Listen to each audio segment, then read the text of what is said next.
안녕하세요. 실천하는 북튜버 땡스투입니다. 성공한 사람들에겐 공통점이 있다고 하죠. 바로 실천인데요. 목표를 설정한 다음엔 곧바로 구체적인 계획을 세우고 실천을 했다고 합니다. 제 영상은 제가 목표한 것에 한 발 다가서기 위한 실천 영상이고요. 몸과 마음이 건강한 부자가 되기 위해서 좋은 책을 읽고 또 좋은 습관을 들여보려고 합니다. 사실 전 좋은 습관을 꾸준히 실천하면 정말 기적이 일어날지 궁금한 사람 중 한 명인데요. 아마 저처럼 궁금하신 분들이 더러 계실 거라고 생각해요. 그래서 제가 좋은 습관을 꾸준히 실천해서 1년, 5년, 10년 변화된 저의 모습을 공유하려고 합니다. 그런 과정들이 궁금하신 분들이라면 좋아요와 구독 꼭 눌러주세요. 자, 제가 처음 준비한 책은 토니 부잔의 마인드맵 북입니다. 요즘 마인드맵, 꿈지도, 미라클맵 이런 것들 많이들 만드시잖아요. 내가 목표한 것을 시각화하면 그것을 이루는데 좀 더 많은 도움을 받을 수 있다고 합니다. 그래서 전 마인드맵을 만들기 위해 도서관에 방문했어요. 처음부터 이 책을 빌리려고 했던 건 아니고요. 네이버에서 몇몇 도서를 검색해서 목록을 갖고 도서관에 갔습니다.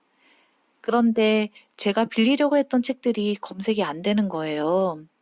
하는 수 없이 비슷한 종류의 책들이 있는 코너로 갔는데 글쎄 이 책이 가장 먼저 눈에 띄더라고요. 빌릴 당시만 해도 몰랐는데 이 책의 저자인 토니 부잔이 마인드맵의 창시자라고 합니다. 아마 이 책을 발견하지 못했다면 마인드맵을 만드는데 상당한 제약을 받았을 것 같아요. 좀 더 구체적이고 실질적인 꿈지도를 만들어 보겠다 하시는 분들을 위해서 이 책의 내용을 짧게 소개하겠습니다. 토니 부자는 선이 그어져 있는 종이에 한 가지 색상의 펜만을 사용한 전형적인 노트 작성법과 노트 필기법이 중요 키워드를 가리고 기억하기 어렵게 만들며 시간 낭비이며 두뇌에 창의적인 자극을 주지 못하는 등의 단점이 있다고 책에서 설명하고 있어요. 그와 반대로 마인드맵에 대해선 이렇게 설명하고 있는데요. 제가 일부를 발췌해서 읽어볼게요. 마인드맵은 재미, 아름다움, 그리고 개성을 더하기 위해서 색상, 그림, 부호, 입체 등으로 효과를 더해 강조할 수 있다. 이렇게 하면 창의력과 기억력, 특히 정보를 회상하는 능력을 향상시킨다.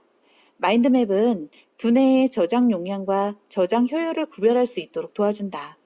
마인드맵은 자신의 저장 용량이 어느 정도인지 실제 매핑을 통해 파악할 수 있게 해주고 목표를 달성하는 데 효율적일지 아닐지를 알 수 있게 해준다.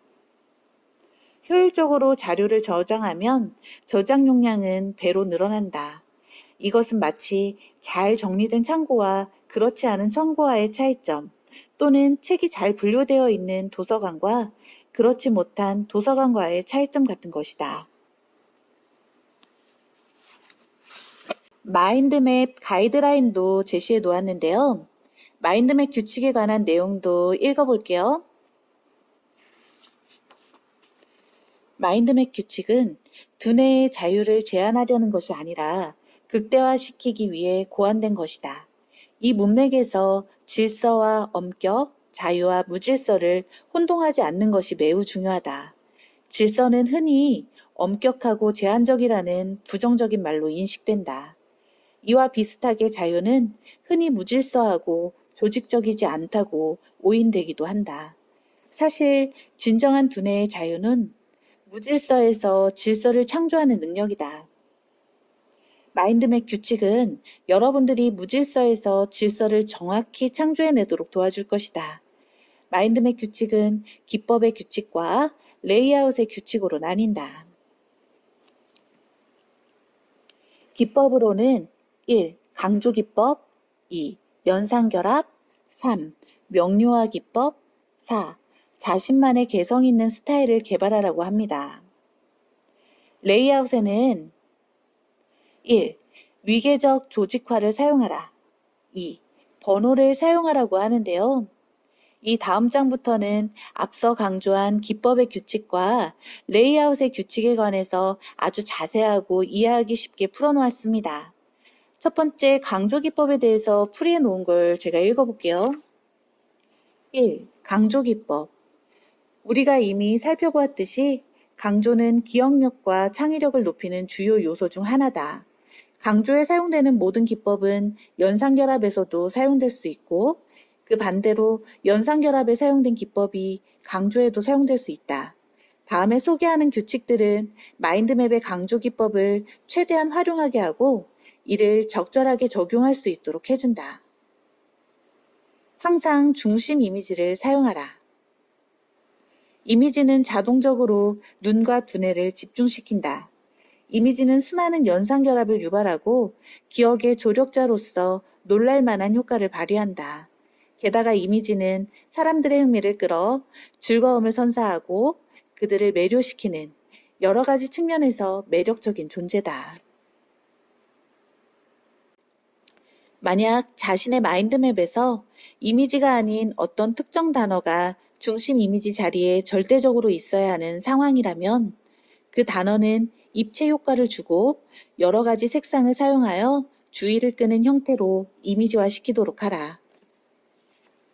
마인드맵 전반에 걸쳐 이미지를 사용하라.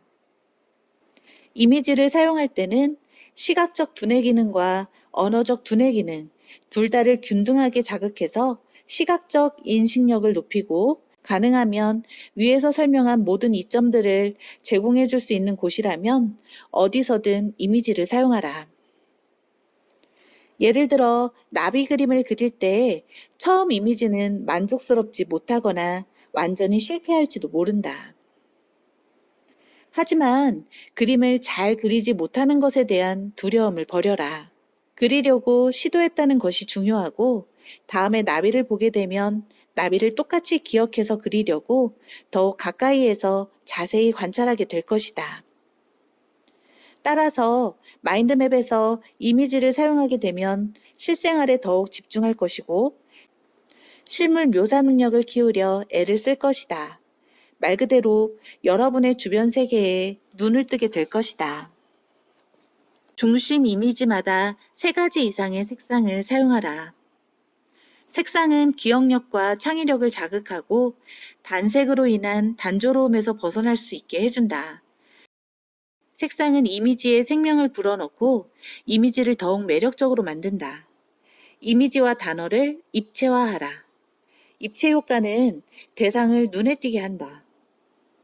눈에 띄는 것은 무엇이든지 훨씬 쉽게 기억되고 전달된다. 따라서 마인드맵의 가장 중요한 요소들은 3차원적으로 꾸며서 강조한다. 공감각을 사용하라. 마인드맵에는 가능하다면 어디에든 시각, 청각, 후각, 미각, 촉각, 근운동 감각 등과 관련된 단어나 이미지를 사용해야 한다. 이 기법은 유명한 작가나 시인, 기억술사들이 사용해 오고 있는 방법이다. 글자, 가지, 이미지를 다양한 크기로 사용하라. 다양한 크기로 변화를 주는 것은 위계적 조직화에서 항목의 상대적 중요성을 나타내는 가장 좋은 방법이다. 크기가 클수록 중요도도 커지고 그에 따른 회상의 가능성이 높아진다. 공간을 조직화하여 사용하라.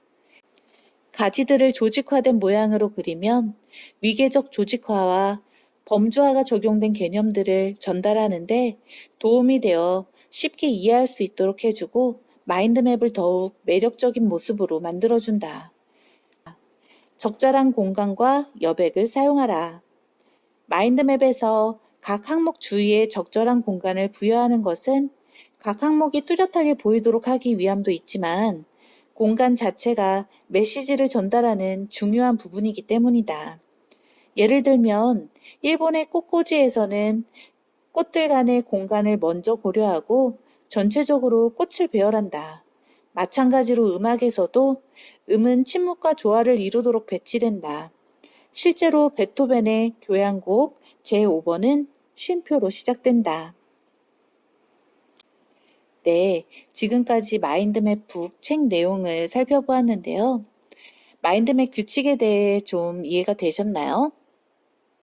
이 책에서는 이 밖에 다른 기법이나 레이아웃에 관해서 이해하기 쉽게 내용을 담아놨기 때문에 보다 효과적인 마인드맵을 만들고 싶으신 분들이라면 꼭 한번 읽어보시길 추천합니다. 그리고 마인드 매퍼들이 흔히 빠지기 쉬운 위험 요소들에 대해서도 담고 있기 때문에 분명 도움이 될 거라고 생각해요. 이상 토니 부잔의 마인드맵 북이었고요.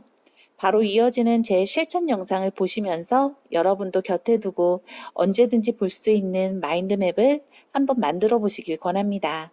그럼 전 다음 영상으로 찾아뵐게요. 감사합니다.